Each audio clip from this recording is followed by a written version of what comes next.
Hello YouTube, welcome to my video on a OP-13 tier list. Essentially, I have been playing nothing but OP-13 format for the last 4 weeks now because I don't have any regionals until December, where I'm playing in 2 OP-13 format regionals. So I have built up a good amount of experience with around 500 games total now in OP-13. And I just wanted to make a tier list video that kind of shows what you can expect in the meta. I think this is the first meta in a few where we have a true dominant set of decks that we can kind of build everything else around. And this is great for competitive players because there's a lot of skill expression. And also for like non-conventional players, if you want to build a deck that wins, you can go and kind of gear that deck towards beating a few select decks instead of having to try to beat a whole jungle of decks, if that makes sense.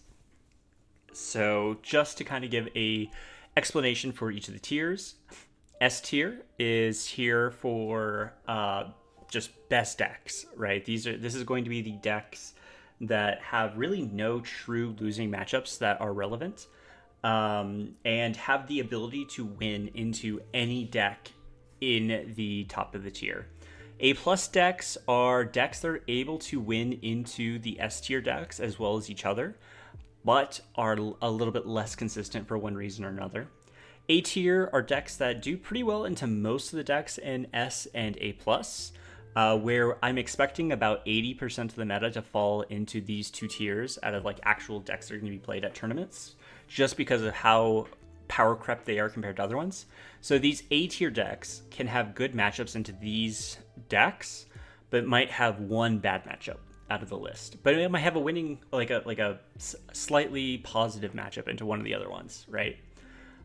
B tier is, we're starting to fall away, right? We're getting to where like we might be okay 50-50s into like one or two of these, but struggle into the other couple of these. And then C tier, we might have a good matchup in one case and then like just lose to everything else. And then D tier is like, it's almost meta, like you almost have a coin flip where if you win dice roll and everything goes well, you see your curve perfectly. Like these are like the copium decks, right? They're still like, when you hit your highs, they're like, it feels good, but man, their average is just so bad, right? So that's kind of like how I'm defining these tiers. Down here, these are the decks that can fall within the tiers as described.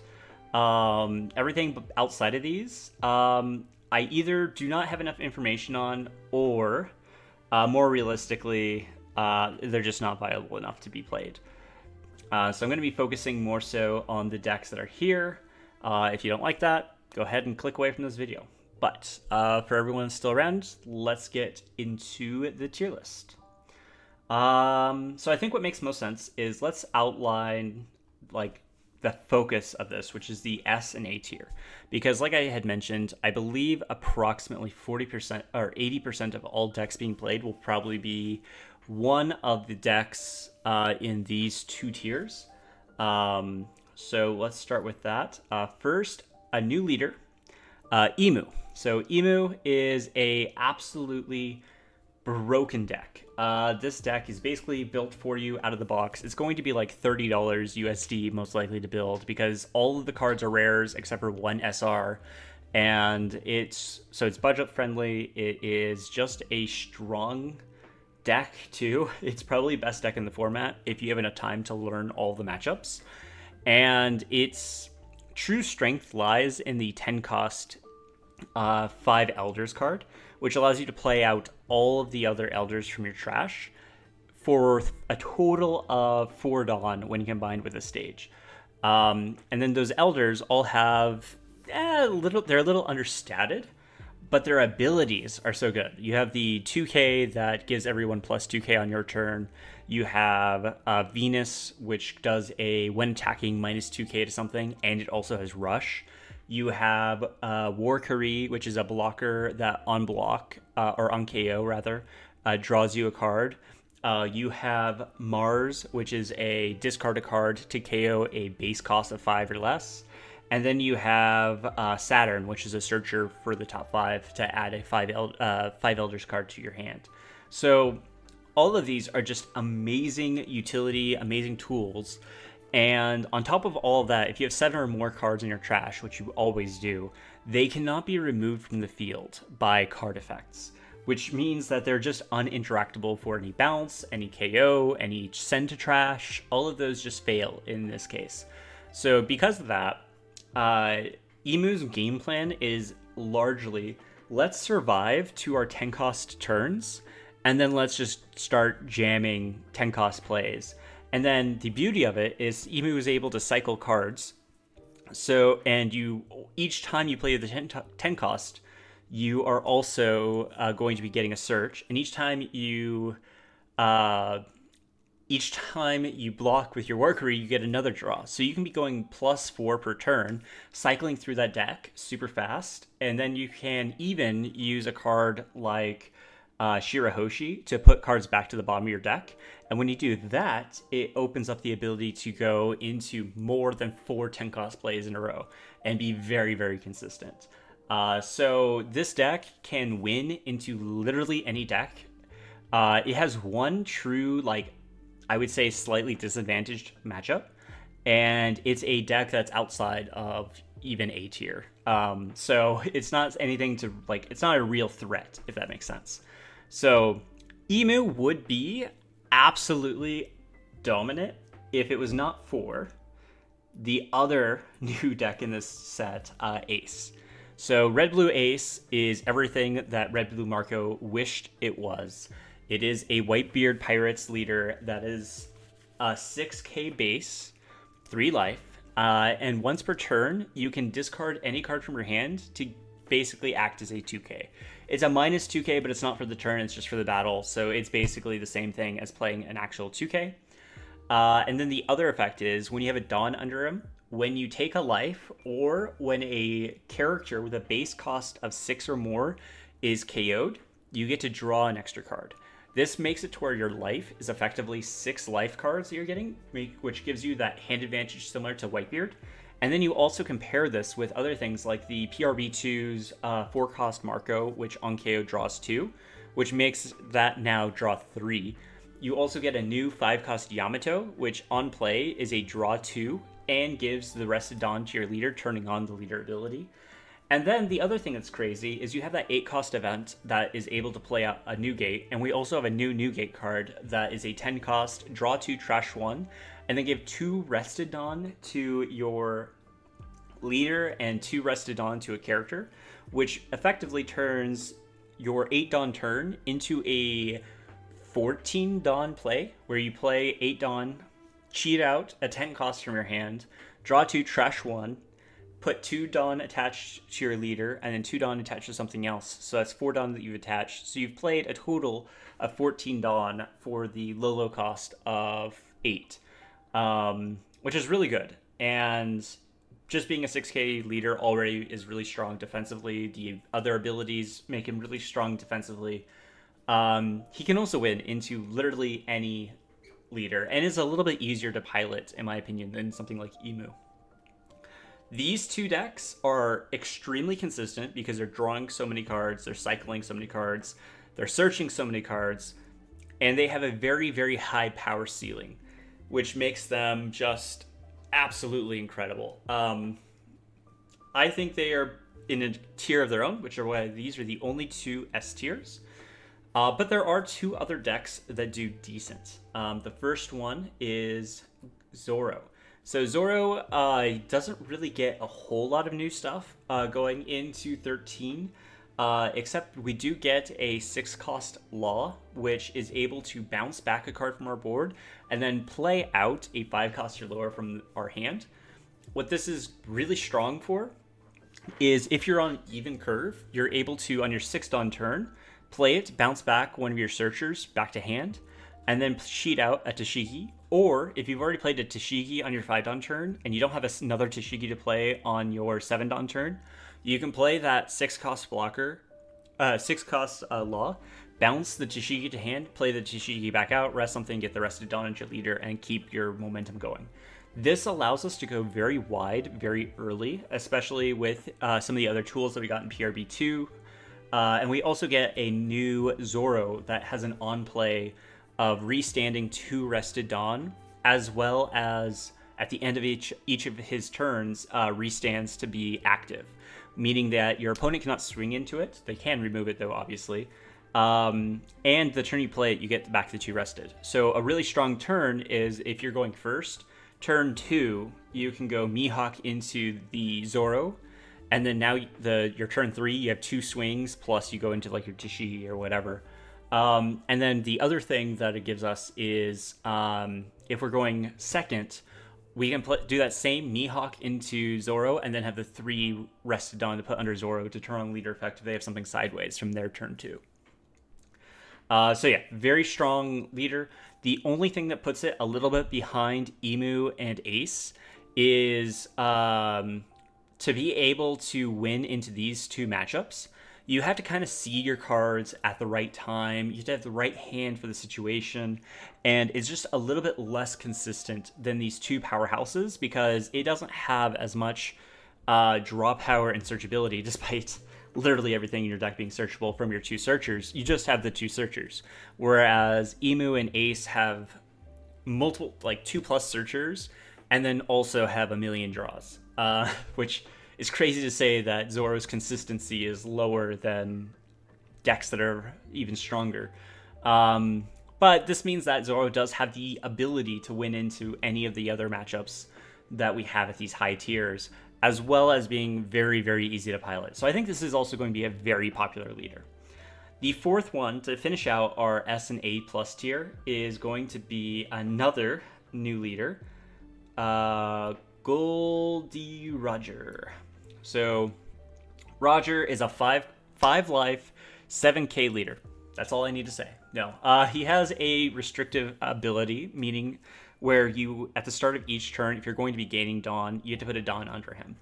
And I will put in a caveat. Roger is only going to be in this A+ tier, assuming that we have the promo Roger, which makes him a 9k leader, and gives him another 8-10 body on the board.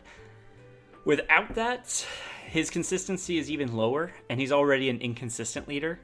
But if you're able to chain 9-cost Whitebeard and 8-cost Roger and just be a 9k leader for your late game turns, as well as playing out things like 10-cost Shanks and then finishing off with a 10-cost Roger, you can get in a situation where you just have so many big bodies and it's just so much pressure that you're continuously putting on them, both offensively and defensively, that it becomes really hard to deal with. So he too has the ability to be any of these other decks, but he struggles in the consistency department. With this Roger in particular, it's quite literally you don't have the searchers or the draw power, so you have to like hard draw into the right cards for the right matchup. But when you see your curve in this deck, it has one of the strongest curves, which is why I think it belongs up here in this this little quad of decks that are really strong. I believe that these 4 decks will probably make up 80% of all decks you'd see at a major regional tournament or a treasure cup or something like that. So all of the other tiers are kind of built around these 4 decks. These are the matchups that really shape them. So now I'll just kind of go in order for what I have here. Green, purple, Luffy. So green, purple, Luffy, I think probably slots in either top of B tier or towards the bottom of A tier. We'll discuss why in a minute. But essentially, this leader can go really fast sometimes. We gain some of those new Straw Hat cards. We have like 16 searchers that we can run, which helps our consistency. But sometimes it's just not enough. With Emu, we now have so many things that get rid of our 5-cost bodies, specifically the Sanjian Pudding, which kind of makes the deck really strong. So if we go Sanjian Pudding and then they just go Mars, they now have a blocker and they just undid our last turn. And they're going to continuously be able to kind of steamroll us from there, especially if they chain another Mars in response to our second Sanjian Pudding. So for those reasons, he might be a little bit lower. Uh, Actually, yeah, I think he goes to B because Zoro also has a really strong matchup into Grape, Luffy. Ace is probably going to be our best matchup out of these, and this is a still really, really hard matchup for us. We have to kind of see our stuff. We have to then finish it off with a DMG, double rest some blockers, and then kind of go for it. So I think overall, and then obviously Roger being a 9K leader for a lot of turns is going to make this a really hard matchup. So I think we actually might be bottom of B, top of C even. Um, it's so crazy to me that this leader is like really, really strong and he gets better with every set that comes out, but its matchups are just so bad that it stays down. It's wild. Zoro. So Zoro, not a lot has changed in Zoro in a while. We still probably are playing the Zoo engine. I'm gonna put it somewhere down here. I'll put it at D, C. I'll put it at C for now, and I'll see if my opinions change as we get through some of these other ones. Dofi, I think this goes to D. Newgate goes to D. It's officially super power crept now. We don't get any new red Whitebeard cards. It's all blue Whitebeard cards. So it's basically the same aggro list that we're still seeing now. Katakuri, I think down here in D, probably also in D. Lucci. Okay, Lucci is one of those decks that people said might just like never die. It's had so many things hit on the ban list, and then it just keeps kind of finding its way into top 16s. The problem is, I think we actually finally found the nail in the coffin, and that is Emu. Emu says if I have 7 cards in trash, Lucci just loses. It doesn't matter what you do. We auto lose this matchup. Zoro is actually another really hard matchup because Zoro can rest all your stuff, starve you out, and then just kind of go for the kill. I mean, not starve you out, but like clear your board without any bodies really sticking to the board. So you can't really build advantage there. Ace starts putting out really big bodies, like on your 8 Dawn turn, you're putting out a 10 cost. And as you remove things on their board, they still get draws from it. So it's just like, eh. And then plus when you're removing things into any 5 cost leader, you kind of need that extra Dawn to be able to swing into them to give any kind of pressure to life. So you're just letting him draw 50 billion cards and stay so far ahead in hand advantage that's just kind of bad. So I think Lucci might be all the way down in D tier. Bello Betty. Bello Betty's an interesting deck. So one thing that is really weird about decks like Roger and Emu is their early game is really weak. So Roger is a 5 cost leader until he hits 10 Dawn total. Emu is not really able to make any crazy strong plays until we get to the 10 cost turns. So for those reasons, Bello Betty might be able to catch these 2 leaders off guard real early and hit him fast, hit him hard, and then just kind of lose to Zoro and Ace. I think it could probably be in B if with that logic, because we can potentially win into these 2. We pretty much auto lose into these 2 though. Yeah, and now that I'm thinking about it, I think Luffy goes down here to C, and this might be like where B starts. Sokka, this is if Lucci is in D, Sokka is definitely in D. I'm not going to order these. These are ordered up here, but these are going to be less secure in the ordering as we go down. So Luffy, OP-05 Luffy is probably very interesting. It has the only what I would consider a true positive matchup into Emu. So that makes me want to put him somewhere on the tier list. but he loses into Ace, he loses into Zoro, and he loses into Roger. So that, I think, puts him into C tier. And Nell, another deck that's just kind of fallen off. Ace beats an L, Roger beats an L, Emu beats an L, Zoro beats an L. I mean, he still does really strong into a lot of these other decks, but it's really hard to justify putting it anywhere higher than D when you're losing to 80% of the meta. Yamato. So Yamato, like I was saying, this is kind of in a similar spot to Bello Betty with the Emu and the Roger matchup. Now, Emu does run a lot of really big events, so having a less wide, more tall, and relying on like the banish and those types of gimmicks in the double attacks early on is a little bit less strong than I think Bello Betty is, with it going super wide and poking you 30 times for 5. So for that reason, I would say below Bello Betty, but Roger doesn't have that same luxury. I think probably has a decent matchup into Roger, and also probably can get lucky into something like Ace. If you're able to go fast enough and kind of get the advantage early, get them down to 0, and then do something like a DMG or a Hody into some pokes, sometimes you might be able to get lucky. But I don't think this is going to consistently win. So maybe B tier makes sense. Reiju, for the same reason, these do kind of decent. Reiju can kind of do decent into the Roger and the Emu, trying to get enough offensive pressure early.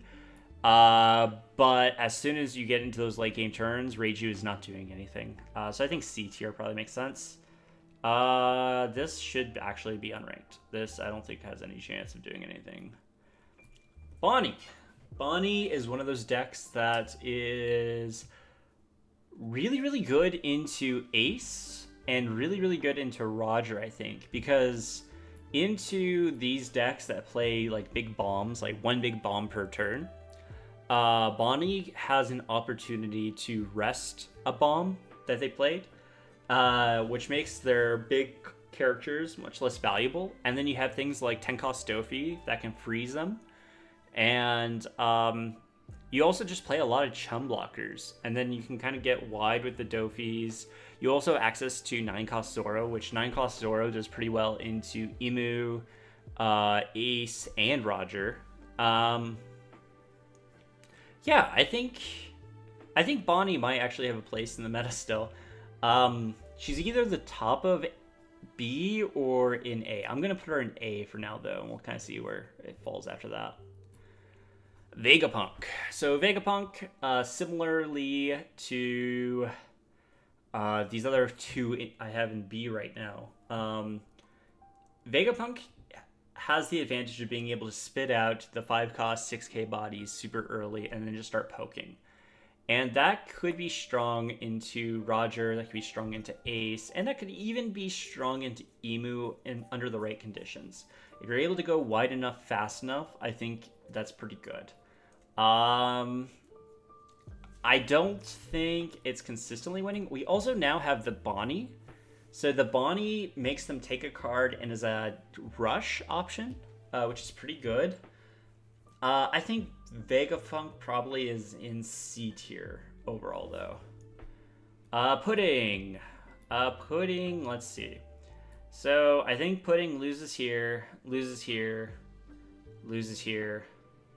and maybe probably still loses here too. So we'll just go to D tier. Calgara can go fast, and it can make you feel scared into a lot of these matchups. But Calgara is still not doing anything. D tier. Shanks, losing to Emu, is losing to Ace, is losing to Zoro, is losing to Roger. D tier. Lim. Okay, so Lim is a very interesting deck. Lim has the Odyssey cards, and there's a few things that those give us access to. the first thing that's really good about Lim is you have the Mihawk, which restands, which means early game you can poke 7/7 into Emu, like as early as like turn 2, which is pretty good. The other thing that's really strong about Lim is since you're ramping every turn, you can get down your 9-cost Zoro a turn before Emu can drop their first 10 cost. And then you can get off a Zoro before they drop their 10 cost. So that means that your Emu matchup can be pretty good if you see that Zoro and you're able to play it on curve like that. Your Ace matchup can be pretty good as well. Your Roger matchup can be good. I think your biggest struggle is probably the Zoro, but even your Zoro matchup isn't like super, super neg or anything. For that reason, I think Lim is at like the top of our A tier deck so far. And also one of the biggest winners of the OP-13 meta. Like, she hasn't really gained much or really anything, I don't think, yet. But because of the way the meta is right now, I think she just does really well into the top 4 decks. So she is moving up the ranks a bit.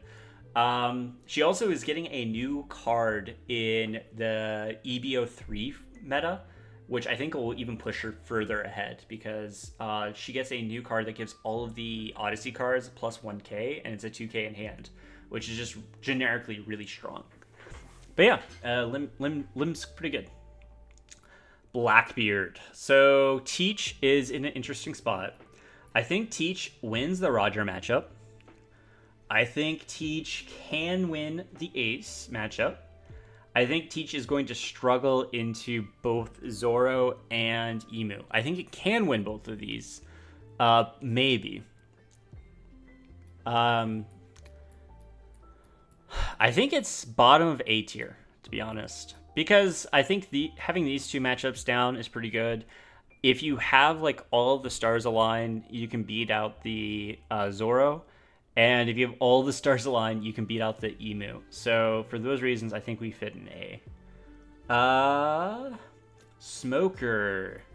So Smoker, I think Smoker loses to Ace. It might win. It might be able to win the Roger. It's hard to say. The thing about Smoker is I think Smoker now needs to play the 9-cost Zoro. I think you lose to Emu pretty bad. I think you also lose to the Zoro. I think you lose to the Ace. You might be able to win into the Roger under the right conditions, though. I think bottom of C tier, probably. Law also probably down here. It loses too hard to Emu. It loses to Zoro. It can maybe hang with Ace until he starts chaining 10 cost. And same with Roger. If you can get Roger into a losing position fast enough, maybe you can do something there. But as soon as Roger starts chaining and being a 9k leader, I think Law starts to fall apart. 8-cost Kid. So 8-cost Kid is probably strong into Zoro. Your Ace matchup is suspect. Because like you can probably get him to 0, but then I think they just kind of play Roger on you, 10-cost Roger, and then you just kind of die. Same with Roger. I think Roger ends up just playing 10-cost Roger on you, and then you die. And I think you lose pretty hard into Emu, even if you do start dropping the kids, because the Venus does a minus 2k and has a plus 2k applied to it. So for Zero Dawn, you have to give him a card each time the Venus swings into your 8-cost kids. And I don't think it's just and a lot of your bodies are 5-cost or lower, so they're getting KO'd by the Mars, and then you're able to swing like 12 into a 7 or 11 into a 7, so you're demanding 3 cards out of hand. I just don't think your matchup is that great into Emu, but I do think you can win into Zoro, so probably B tier. Let's see, down to a single row of standby. So Kobe has some buzz going on in PRB2. It got some new cards that make it somewhat relevant in PRB2, but I think it has just a case of absolute power creep going into OP-13 format. Blue-purple Luffy. So blue-purple Luffy is in an interesting spot. It feels a lot like Ace, but somehow a lot less consistent. I guess I'm trying to put my finger onto why it feels so much less consistent than Ace. And I think what it comes down to is Luffy needs to ramp to get that crazy early Sanji into like a 9-cost rush Luffy play or something. Ace just needs to like see 2 cards and then every turn is able to start chaining basically the same thing, like get that early power curve for free on turn 4 every turn. So I think it's just kind of like a Ace light in that sense. You have a okay 50-50 into Zoro. You have like a 50-50, maybe 55-45 for Roger into Roger. And then into Emu, I think Emu just gets to tend on too easily in this matchup because you are kind of too slow and are unable to apply a lot of real pressure in the early game. So Emu gets to get to its tend on turn consistently. And then once they start putting up 2+ blockers with the whole board unable to be removed or bounced or anything, I think it's just not consistently beating Emu either. So I think it has a place in the meta, but I think it goes into A tier. The bottom of A tier, top of B tier, somewhere in there. Moving on. Bonnie. So Bonnie is unfortunately not very viable. She kind of loses into all the main matchups, but she does have a pretty strong card pool and has the ability where every time you play a character with trigger, you get to attach to Rested Dawn, which means that you're able to be very aggressive very early on. And then you also have that 9-cost Bonnie that is able to make them take a life and has rush and is a 10k swing. So that card alone almost makes it... It makes it where you're able to surprise kill when they aren't playing around it properly, or sometimes you just don't have it. So I think maybe B tier for Bonnie. Nami. So Nami is another interesting leader. She gets to become a 7k.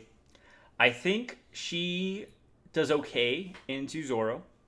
I think she does okay into Ace. And she does okay into Roger. But I think her game plan and her deck is just like has an unwinnable into Emu. So like let's say this is like slightly unfavored for her, slightly unfavored for her, slightly unfavored for her, and then this is just super unfavored. But like these are like slight, like when I say slightly, I mean like 51 to 49, like unfavored. So like if you win the dice roll and you see your curve better, then you probably can win all 3 of these. But it comes down to like what you see more than anything, and then these decks are just slightly more consistent. And in the case of Ace, a lot more consistent. So for those reasons, probably going to throw it down in C tier. Purple Katakuri.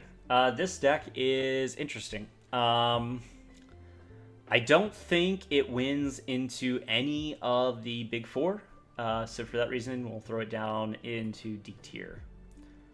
Rayleigh. So Rayleigh, like I was saying, Emu and Roger, because they rely on getting to 10 Dawn for their 10 cost play and for chaining the promo Roger / Whitebeard in the case of Roger, if you're able to have a lot of aggression super fast and you can get them down into kill range early, sometimes that's just all you need to do. And Rayleigh also has the ability to just start spamming unblockable like 15, 17, 19k swings back-to-back even potentially if you go fast enough. And I think in both cases, dealing with your board, they have to deal with your board to not die. So you could end up being at very high life and rely on just having a couple of turns with unblockable going really, really high damage to try to finish out a game. I also think that Rayleigh has a positive matchup into Zoro still, even with the change in build. So for all of those reasons, I think Rayleigh is probably in A tier. Probably right after Lim. However, if any of these leaders make it to 10 Dawn, you're just going to get so outvalued so fast and not be able to get them to die if they are not already at 0 life. So you really need to know what you're doing with this leader to actually make it impactful. Next one up is Kuzan. So Kuzan is like, so blue purple I called Ace Light. Kuzan almost feels like a blue purple light. You can have like all of the outs to the Ace and Roger matchup to win. You can have really, really good hand and just like see all the right cards to beat the Zoro matchup. But you're not touching the Emu matchup. So for those reasons, it's like 50-50 into these three, probably a little bit slightly advantage for these three over Kuzan. And then it has like an almost unwinnable matchup in the form of Emu, I think. So this is bottom of C, top of D type territory.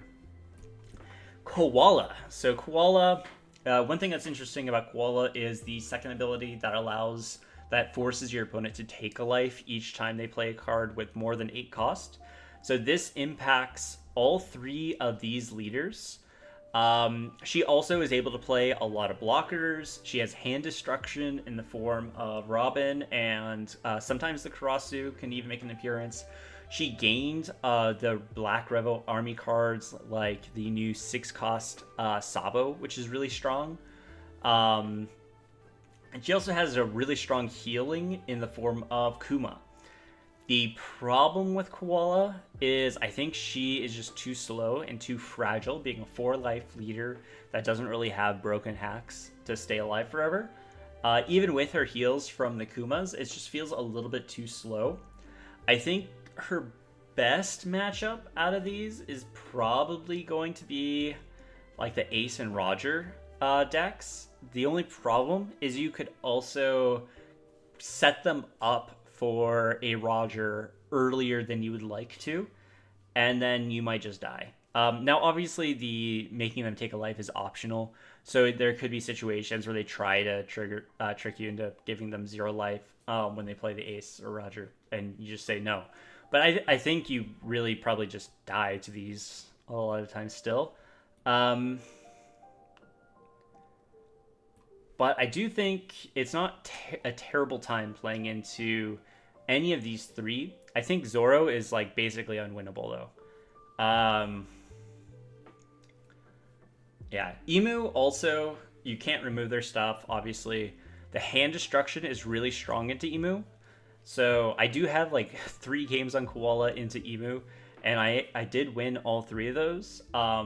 Because if you get off a Robin on curve, it feels really, really, really bad to the Emu player. The other card that feels really bad is like being able to swing Karasu.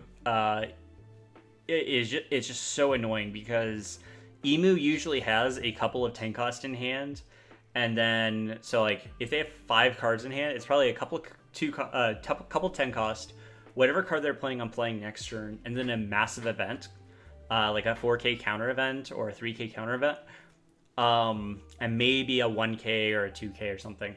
But if you swing 6 and then you have to discard a card, it just feels bad no matter what you pick there, because you're either getting rid of your big counter, you're getting rid of your counter for this swing, or you're getting rid of a 10 cost, or your play for next turn. So yeah, I think Koala has a weird spot in the meta. I think if Zoro wasn't a deck, she might be able to be explored a little bit further and be a little bit better. So I think B tier probably makes sense. Next, another new leader. OP-13's red-green Luffy. So red-green Luffy, if you have a Dawn under him and you have 5 or fewer Dawn up during your turn, you can just rest a Dawn for 2k for a character, for a Straw Hat character, or your leader. And this basically means that you can have a lot of 2Ks for free every turn. What this ends up turning into is basically unblockable Zoro Turbo, the deck. And you just kind of try to get a bunch of restand Dawn all the way into your late game where you're able to drop that Zoro, then play down the Sanji, and then play the event that gives the Zoro plus 6k, and then you swing unblockable 17k 3 times. And you hope that's enough to win. And a lot of times that is. The problem is getting there without dying. Because despite being a very defensive ability, it turns out being a 4-life leader where you need this huge combo to actually win in the late game is not super consistent. But it can win into all of the above.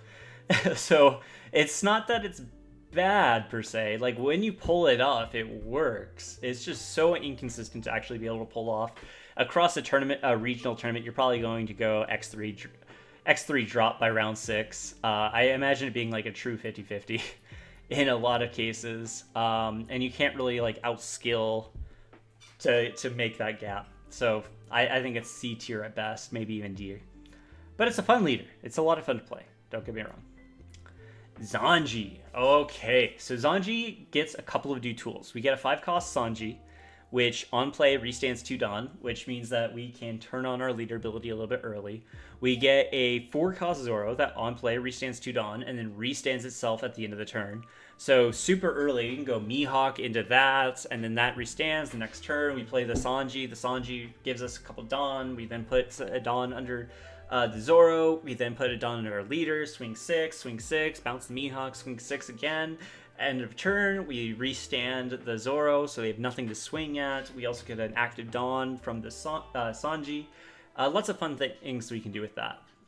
We also get access to the new Secret Ace, which is a on-play, it bounces a 5-cost or lower on your opponent's side of the field, and then they have an opportunity to play a 4-cost or lower from their hand. And it's a 6/7 with Rush as well. So then you can swing with it and then immediately turn it on. You also have the VV, obviously, draw 2 if you have 5 or less cards in hand, so you can be very defensive. There's a lot of really interesting stuff that it can do. And because you're able to swing so many multiples early on in the game, it has a decent matchup into Emu, a decent matchup into Roger, and like it's not terrible into any of these. It's just, I really think it comes down to like a consistency thing. But like it can do some really cool things, and it's also a lot of fun. There's also the Fishman build where you play the Vanderdecken and you're able to just kind of pop some of the big bodies. So like Ace, for example, plays blocker, they block, you then play the Vanderdecken, KO the blocker, and then get rid of it. But yeah, I think the biggest weakness of the deck is it's also fragile, because into something like Emu, if they don't die by the 10-ton turn, you're just never killing them, because they're going to have so much board advantage, because a lot of your bodies are killed by the Mars, and the ones that aren't killed by the Mars are going to be killed by the Venus. So I think top of B makes sense here. It could maybe be a low A, but I think B is probably the most reasonable. And then the last deck to talk about is the new OP-13 Sabo. So OP-13 Sabo is a new red-black 5k power, 5 life leader. While you have more than 3 life, though, you lose 1,000 power. So you're basically kind of like the red-purple kid from the Three Brothers starter deck. You are kind of like a 4k leader for the first bit, both offensively and defensively. But if you have a Dawn under him and you control at least one 8-cost body, he becomes he gains 1,000, as well as all of your charact's on both turns, meaning that it's kind of like a Zoro situation, but it's both turns. So both offensively and defensively, they get that plus 1k buff, except for you have that conditional that you have to have an 8 cost on your board. Luckily for us, Revo Army has a lot of those 4 cost bodies that give us plus 4. We also get the new Sabo, which kind of makes this deck kind of operate very efficiently, because for 6 Dawn, you can then give something plus 2 cost, making it an 8k, and then give a Rested Dawn to your leader. This means on your 6 Dawn turn, for sure, you're turning it on, you're giving yourself a 8k blocker, and then once you drop down below that 3, you become a 6k leader. So overall, a really good leader. It's also a very fun deck. You can play the Stussies, and then that gives you a strong matchup into Ace, or you can play the Tenka Shanks, which gives you a pretty good matchup into Imu. The problem is you cannot play both in a way that, like, if you start dropping your consistency on the Stussies, it makes your Ace matchup suffer. If you start dropping your number of Rogers, or sorry, your Shanks, it makes your Emu matchup suffer. So because of that, he kind of is just a tier below these 4 decks, right? You have a lot of good consistency pieces. Like, you have basically 2 searchers. You have a stage searcher as well. You could also run the event searcher if you wanted a 4 searcher. You've got the Garp, you've got the Bello Betty, you got the Koala. You really can go super wide pretty quick. You can turn on your leader ability quick. You're a 6k leader. You've got a lot of life, so you have a lot of hand advantage. It really just comes down to it's just slightly underpowered from these 4 leaders. So for that reason, I'm going to put it towards the top of A tier. I think it probably goes this way. So we have Lim, Sabo, Rayleigh, probably Blurple, Luffy with the Roger. So we get a Roger that turns us into an AK leader. That probably goes here. Then probably Teach. Then Bonnie. Then for B tier, we could probably start with the Zanji into the Koala. Then the Yama, Bonnie, Bello, Kid. For C tier, probably something like this. This is lower than here.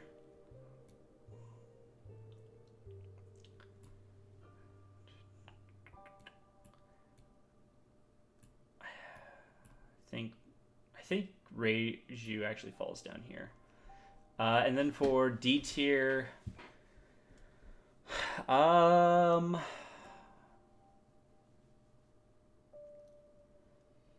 yeah, I mean, Lucci doesn't have a terrible matchup into these 2. It has an unwinnable matchup into these 2, though. These 2, it's bad, but it's not, like, unwinnable. Yeah, I think maybe there.